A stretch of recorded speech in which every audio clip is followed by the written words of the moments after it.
It's tough when you like, I don't know how many people are watching today, but like you have all these viewers and they might be the first time. Well, yeah, I remember the first person that ever come on abroad in Japan, I think, was Charlotte, I think, and she was received right. And then Joey came on. Did he? Like, who is this f***ing cocksure Australian man?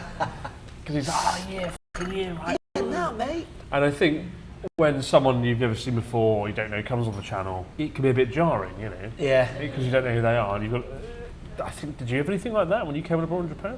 Yeah, I was... Who is this American man who seems too happy? Well, so at first it was split pretty evenly, but like, this is the most annoying human being I've ever met. Why would Chris surround himself with these annoying ADHD guys?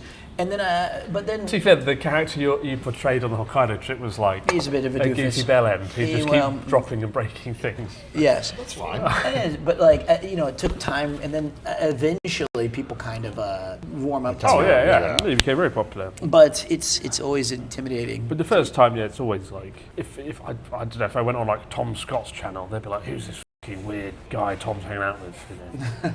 That's not gonna happen. I think you'd be I think you'd be all right. You'd be okay. Right. You're pretty inoffensive. Well. But different audience. But then like different audience. I went on Binging with Babish, as did you. And the comments there are like really good because Andrew and I got really well. And some people just hit it off with really naturally. Did the king like you?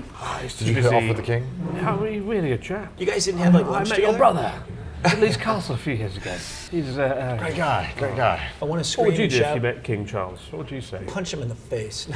I don't. If I met King Charles, I like. Somebody's going to clip that. Just end it there.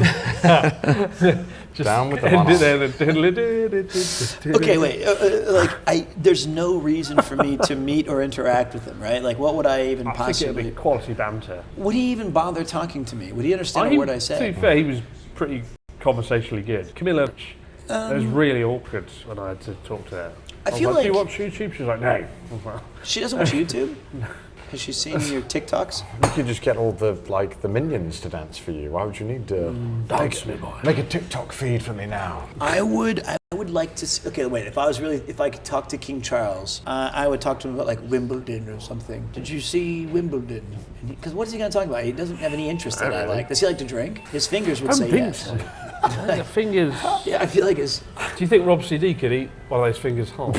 Yes. Yeah, I mean, he's the throat goat. Oh, yeah, my swallow the whole f***ing sausages. If I had to have a combatant join me for a food-related challenge, it's going to be Rob. Yeah, it would be Rob.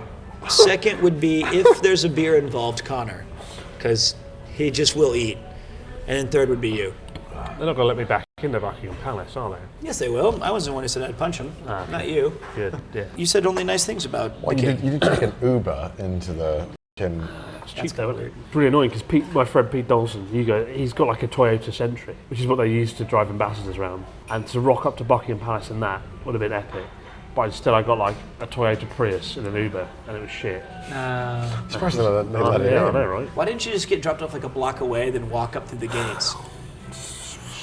Idiot. Who do you even talk to? I know I'm meant to be in here. There was a big crowd though waiting for the Emperor. They're waiting for me. I'm a part of the king's... they wouldn't believe you. No. There was a big crowd out the front of Buckingham Palace waiting for the Emperor. Oh, and right. I just rocked up in the Prius, opened the door, and I was like...